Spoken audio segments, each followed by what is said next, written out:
Ilara didn't see the envelope until it landed on the gift table, right between the hand-knitted blankets and the silver rattle engraved with the Valdrin crest.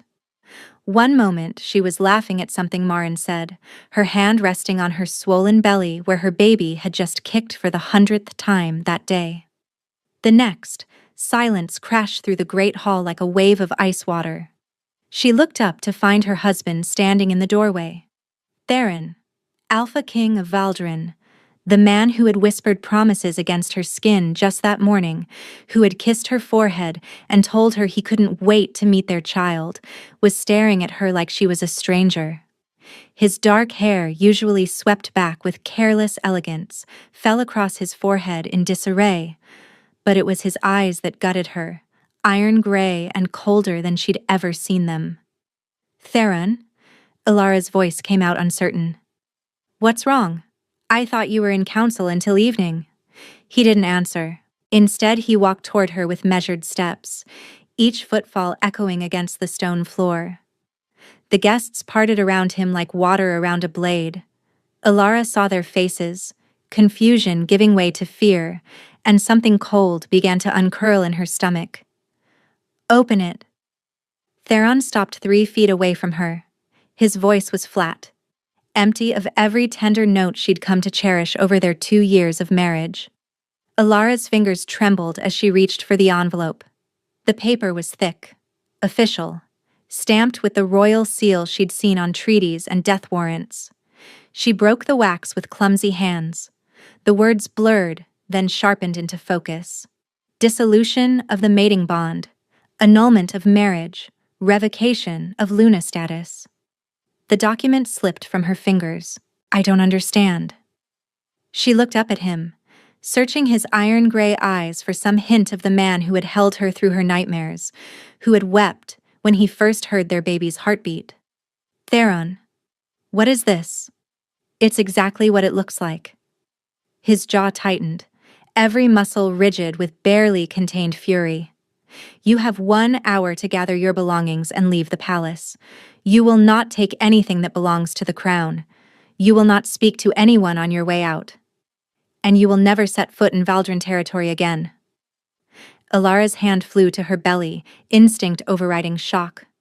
"Our baby is not mine." The words hit her like a physical blow. We both know it. The great hall had transformed into a courtroom. Ilara could feel 100 eyes boring into her, whispers slithering through the crowd like snakes. Women she'd called friends. Advisors who had bowed to her just yesterday. All of them watching her world collapse. "Theron, I have never been unfaithful to you." Ilara forced steel into her voice even as her heart splintered. "Not once. Not ever. I don't know what you've been told, but it's a lie." "A lie?" Something dangerous flickered across his face. He reached into his coat and withdrew a bundle of letters, bound with a red ribbon she recognized instantly. It was hers. From her private writing desk. "Then explain these." He threw them at her feet. Ilara didn't need to read them. She could see the handwriting from where she stood.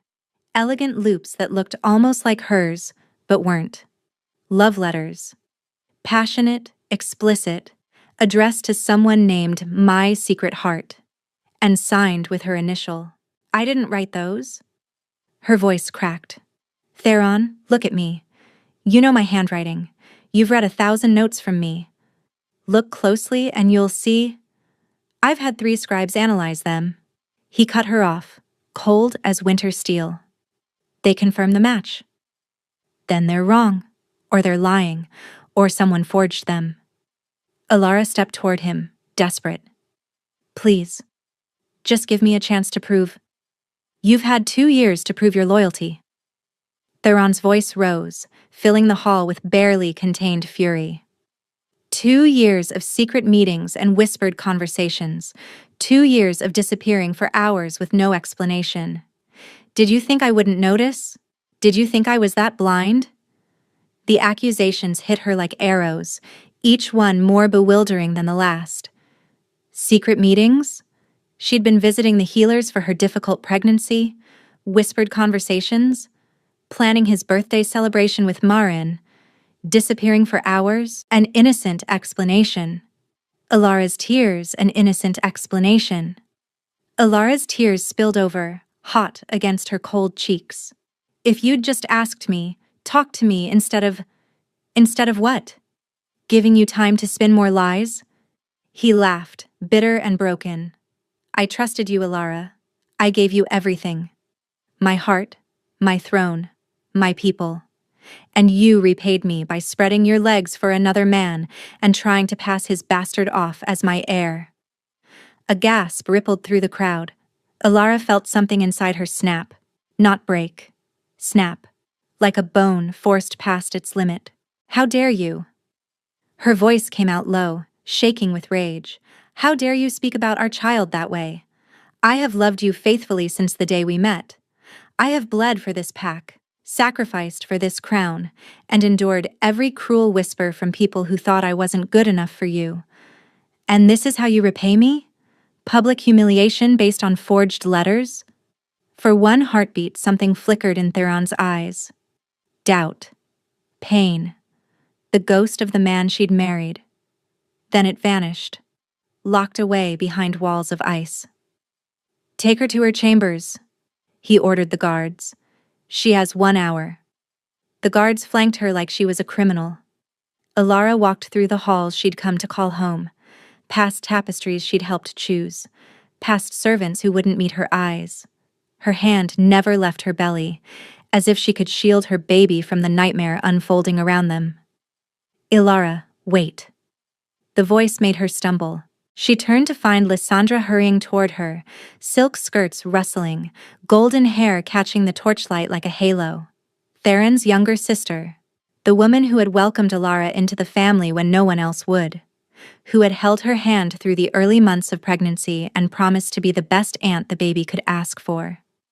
Lysandra. Ilara's voice broke with relief. Thank the gods. You have to talk to him. You have to make him see reason. Those letters aren't mine. Someone is framing me. Lysandra's face crumpled with sympathy. She took Ilara's hands, squeezing gently. Oh, Ilara. Sweet, foolish Ilara. The words didn't register at first. The tone did. What? Did you really think you could keep it hidden forever? Lysandra's eyes glittered, and Ilara realized with dawning horror that it wasn't sympathy in them. To keep? Ilara's blood turned to ice to keep? Ilara's blood turned to ice. There was no guard. There were no meetings. Lysandra, what are you? Shh. Lysandra pressed a finger to Ilara's lips, leaning close enough that only she could hear. You should have stayed in whatever backwater village my brother found you in. The Luna seat was never meant for a nobody like you. I tried to warn him, you know. Tried to tell him that common blood would always show its true colors eventually. The truth crashed over Ilara like a collapsing wall. It was you. The words came out strangled. You forged the letters. You fed him lies. You... Careful. Lysandra's smile was a knife wrapped in velvet. Accusations like that could be considered treason, and we both know how my brother handles traitors. She stepped back, raising her voice so the guards could hear. I'm so sorry, Ilara. I truly thought you were different. I'll pray to the moon goddess for your soul. Then she swept away, leaving Ilara frozen in the corridor, the magnitude of the betrayal settling over her like a shroud. Lysandra, her sister-in-law, her friend. The woman she'd trusted with her fears and her hopes and her excitement about the baby. The woman who had just stolen everything from her. The guards gripped her arms, pulling her forward. Ilara's legs moved mechanically, carrying her toward chambers that were no longer hers, toward a future that had just fractured into 1,000 jagged pieces. 1 hour. She had 1 hour to gather the fragments of her life. 1 hour before she was cast out into a world that no longer had a place for her. And somewhere beneath her racing heart, her baby kicked again, a tiny flutter of life that reminded her she wasn't just fighting for herself anymore. Ilara placed her hand over the movement and made a silent vow. She would survive this. She would uncover the truth. And when she did, Lysandra would learn exactly what happened to people who underestimated a mother protecting her child. The guards opened her chamber door and shoved her inside. The lock clicked behind her like a death knell. Alara packed with numb efficiency. 2 dresses. Her mother's pearl hairpin, the only keepsake she had of the woman who died bringing her into the world. A leather journal filled with sketches she'd made during her pregnancy. Tiny drawings of the baby she'd imagined, the nursery she'd planned, the future that no longer existed. She left behind the silk gowns Theron had commissioned for her, the jewelry that bore the Valdrin crest, the crown she'd worn exactly once, at their bonding ceremony, when he'd looked at her like she hung the moon and stars. None of it was hers anymore. Perhaps it never had been. A soft knock broke the silence. The door cracked open, and Marin slipped inside, her round face blotchy with tears. I tried to speak to him. Marin's voice was barely a whisper. He wouldn't listen. Ilara, I know you didn't do this. I know those letters are lies. Lysandra. The name tasted like poison. She forged them. She admitted it to me in the corridor, quiet enough that no one else could hear. Marin's eyes widened. That viper. I always knew there was something wrong with her. The way she smiled too sweetly, agreed too easily. But I never thought. Neither did I. Alara cinched her bag closed. And now it doesn't matter. I have no proof, just my word against hers, and we both know whose word Theron will believe. The baby kicked again, harder this time, as if protesting the injustice. Marin pressed a small pouch into Alara's hands. Loyalty to the crown. Tell her I sent you. Loyalty to the crown. Tell her I sent you. She'll give you shelter. Tears blurred Alara's vision. Marin, I can't. You can, and you will. Marin gripped her shoulders. You're the strongest woman I know, Alara. Survive this. Find the truth. And when you're ready, burn Lysandra's world to ashes. The door burst open. 2 guards stood in the threshold. Time's up, the larger one said, not meeting her eyes. The Alpha King wants you gone before sunset. Marin squeezed Alara's hand one final time, then stepped away, her expression carefully neutral, playing the role of obedient subject while her heart broke in silence. Alara walked out of the palace with her head high. She didn't look back, not at the gardens where Theron had first kissed her. Looking back would destroy her, and she, looking back, would destroy her. And she couldn't afford to fall apart. Not yet. The palace gates closed behind her with a groan of iron. Alara stood on the road, alone, exiled, carrying everything she owned in a single bag and everything she loved beneath her heart.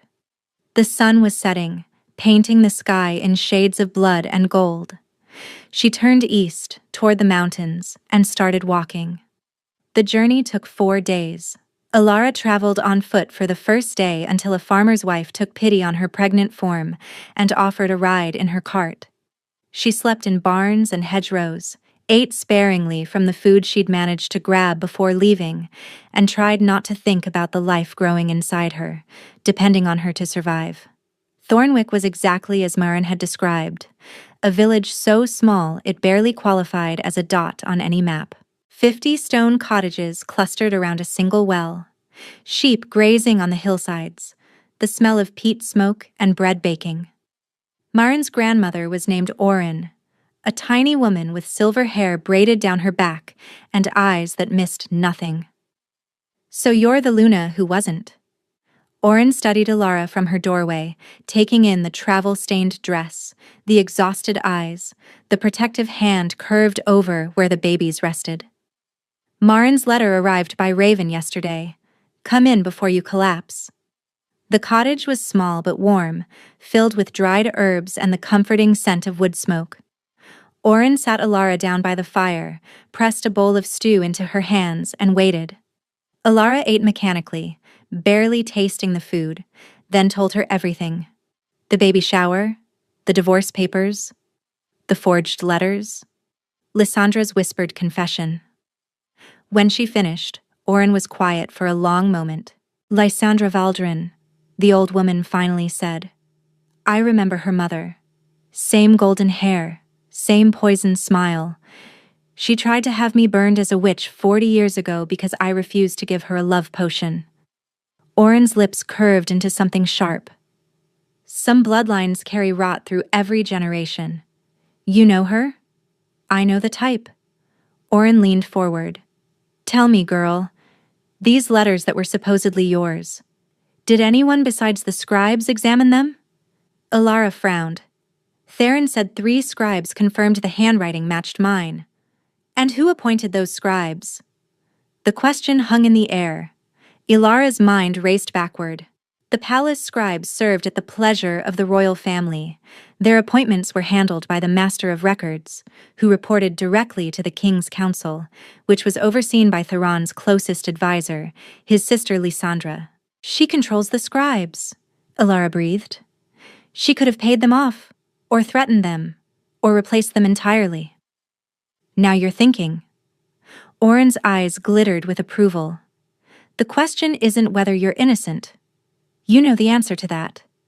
The question is how to prove it to a man who's been poisoned against you by someone he loves. Ilara stared into the fire, her mind churning. Lysandra had planned this carefully. Months of groundwork, maybe longer. The forged letters, the bribed scribes, the whispered insinuations that had made Theron suspicious of innocent behavior. But careful plans always had cracks. Every lie required maintenance. Every conspiracy involved witnesses. Somewhere, somehow, there had to be proof. I need to find out who actually wrote those letters, Ilara said slowly. The real forger. Someone had to craft them, and it wasn't Lysandra. Her handwriting is nothing like mine. Oren smiled, cold and knowing. Then that's where we start. The weeks that followed blurred into a rhythm of survival and investigation. Oren had connections Ilara never would have expected. Former servants dismissed from noble houses. Traders who traveled between territories. A network of ordinary people who saw everything and were seen by no one. Messages went out. Discreet inquiries, careful questions about scribes and forgers, and a golden-haired princess who smiled too sweetly. While they waited for answers, Ilara tried to heal. It was harder than she'd expected. Not the physical recovery, though the pregnancy drained her in ways she hadn't anticipated. The emotional wounds were deeper, jagged edges that caught on every memory. She dreamed of Theron constantly, not the cold stranger who had thrown divorce papers at her feet. The other Theron, the one who had found her in that border village 3 years ago, a nobody serving ale in her uncle's tavern. He'd been traveling in disguise, trying to escape the weight of his crown for a single evening, and she'd treated him like any other customer because she hadn't known any better. He'd come back the next night, and the next, and the next. Why do you keep returning? She'd finally asked, half annoyed and half intrigued. The ale isn't that good. No, he'd agreed, those iron-gray eyes soft in the firelight. But you are. Ilara woke from these dreams with tears on her cheeks and an ache in her chest that threatened to swallow her whole. She hated him. She had to hate him. He'd humiliated her, cast her out, and called their baby a bastard in front of everyone she'd known. But hatred and love weren't opposites. They were neighbors, sharing walls so thin that sounds bled through constantly. One morning, Oren found her retching behind the cottage, pale and shaking. This sickness is lasting longer than it should. The old woman pressed a hand to Ilara's forehead, then lower to her abdomen. Her eyes widened. Girl, has anyone told you? Told me what? Oren helped her stand, guiding her back inside with unusual gentleness. The reason you're so exhausted. The reason the pregnancy has been so difficult. Oren sat her down, keeping hold of her hands. You're not carrying one child, Ilara. You're carrying 2. The world tilted. Twins? A boy and a girl, if I'm reading the signs correctly. Oren's weathered face softened. Strong heartbeats, both of them. Fighters, like their mother. Ilara's hands flew to her belly, feeling the familiar flutter of movement with new understanding. 2 lives, 2 children. Theron's children, no matter what lies he'd been fed. She thought about him, alone in that cold palace, surrounded by vipers, believing his mate had betrayed him, believing his heirs weren't his. For one moment the anger cracked, and all she felt was grief. Then she sealed it away, locked it in the same box where she kept her broken heart. Grief was a luxury she couldn't afford. Not when she had 2 babies depending on her. Not when Lysandra was still out there, enjoying the fruits of her betrayal. "I need proof," Ilara said, her voice steady despite the tears tracking down her face. "I need to find whoever forged those letters, and I need to expose Lysandra before she ruins anything else." As if in answer, a raven landed on the windowsill, a tiny scroll tied to its leg. Oren retrieved it, unrolled the paper, and a slow smile spread across her face. "It seems the gods are listening." She handed the message to Ilara. "We've found your forger." The forger's name was Cedric Hollow, a disgraced scribe who had once served in the royal archives before being dismissed for gambling debts. Paid off his debts, bought new clothes. Paid off his debts, bought new clothes. Started drinking at the expense of taverns instead of the gutter holes, and he'd been heard bragging, after too much wine, about a golden goose who had paid him handsomely for his particular talents. Ilara couldn't travel. The twins had made sure of that. At 7 months pregnant, she could barely walk to the well without needing to rest, so Oren went instead, armed with a purse of silver and instructions to offer Cedric more money than Lysandra had paid in exchange for the truth. She returned 5 days later with a leather satchel and a grim expression. "He's dead," Oren said, setting the satchel on the table. "Throat slit in his room 2 nights before I arrived. The locals are calling it a robbery gone wrong." Ilara's stomach dropped. "Lysandra?" "Almost certainly. She's cleaning up loose ends." Oren opened the satchel, but our friend Cedric was cleverer than he looked. He kept insurance. She pulled out a bundle of papers, practice sheets, covered in handwriting exercises. Ilara's name, written over and over, each attempt closer to perfect. Sample letters with corrections in a different hand, elegant and feminine. And at the bottom of the bundle, a single note. Payment for services rendered. Destroy this upon completion. LV, Lysandra's initials, Lysandra's handwriting. Ilara's hands shook as she held the evidence. Proof. Actual, tangible proof that she'd been framed. "This could save me," she breathed. If Theron sees this, he'll have to choose between believing his eyes and believing his sister." Oren's voice was cautious. "Men in his position don't always choose truth.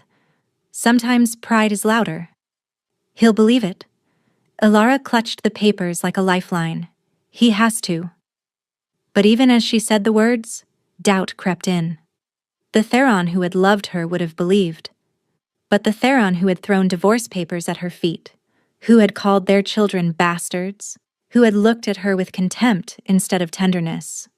She didn't know that man at all. "There's something else." Oren's expression darkened. "My contact in the capital sent word. Lysandra isn't content with just removing you. She's been whispering in her brother's ear about remarriage. There's a princess from the Southern Isles, young, beautiful, politically advantageous. The formal courtship begins next month." The words landed like a blade between Ilara's ribs. Remarriage. He was going to replace her, replace their children, build a new family on the ashes of the one Lysandra had burned.